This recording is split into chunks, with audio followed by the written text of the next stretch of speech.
this gold rally a mega bull market. It is the single best prepared gold market in almost 40 years of me being in and around the financial arena.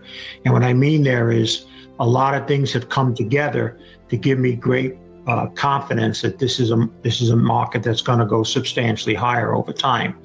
You can start with perhaps the single biggest ingredient in the last several months, and that's central bank buying. Record buying of gold. They're not buying it to speculate in it. They're not buying it to trade it. They're buying it for a particular reason that they foresee coming. Some monetary / political, whatever it may be. We can talk about a possible new type of currency that might have gold backing, whatever it is, to step up. And even if it is just one or two, but we're learning it's more central banks. Even if it is, the fact that they're doing that, that's extremely bullish. Second, and this is not often spoken about, and excuse me if you have, but for a lot of years, in fact, I just made a post I'm back on Twitter now that the Musk is running it. And I said, I always called the COMEX the Crimex, because for a lot of years, we endured heavy shorting in the paper gold market. Some saying there's no such thing as manipulation, but since there's now been people convicted of it, we know there was. But the good news is a lot of the paper trading, which used to be heavily in London and New York, has shifted to the Far East. And they're interested in gold for a lot of better reasons than the people who are on the COMEX and all. So one of the things we've witnessed is even when we have these quick downdrafts that always happen when the COMEX is open, we see it come back right away, where it used to take weeks or months to come back several years ago. Those two things, and there's more, those two things alone set up the gold market to be in a much better form. The physical market, which obviously I know you're involved with, is now not being as hampered as much by years ago central bank selling, and for a whole lot of years, this cartel or whatever you want to call it, and even if they weren't formally together, people taking advantage of the short side of the paper market. So I think that in alone, plus some other reasons, is reasons to believe that gold will go not only to a nominal high, but adjusted for inflation, which would be around 23 or 2,400. That's the absolute minimum that I think could be. And then if certain things happen, geopolitical and what have you, we could be talking higher.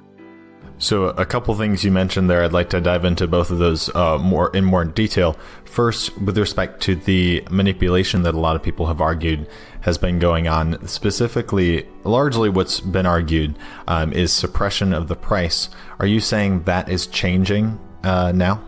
Yeah, the spoofing and all has dramatically dried up because people were actually caught and convicted. Now there's a potential penalty before someone thinks about doing it. It was kind of like a free ride for a lot of years. And I'm talking going back to the 80s, this was going on. And there was always one or two people out there that were saying there's no such thing as manipulation. You guys are wearing tinfoil hats and all this other stuff we were accused of. But it proved to be correct. So the inability or fear has lessened that, and it's allowed the real trueness of what's happening in gold, which is based in the physical market, to take more of control of the actual gold price, which right now we see in a lot of people reporting from different parts of the world, really strong physical. We just saw in Germany record demand by investors for gold, something that 20 years ago, 30 years ago didn't happen. So that's the part in regards to manipulation. Now, when it comes to spoofing, my understanding of spoofing is it can be up or down, so it doesn't necessarily indicate suppression per se. What is your perspective on that? Because I know the convictions or the settlements of cases have been just spoofing. It hasn't dealt with whether prices were manipulated up or down. But they were spoofing most of the downside. They were not putting out large buy orders. They were putting out large sell orders. I never saw, it might have happened once or twice, but it was always these 6 o'clock in the evening, somebody decides to sell $1 billion worth of gold.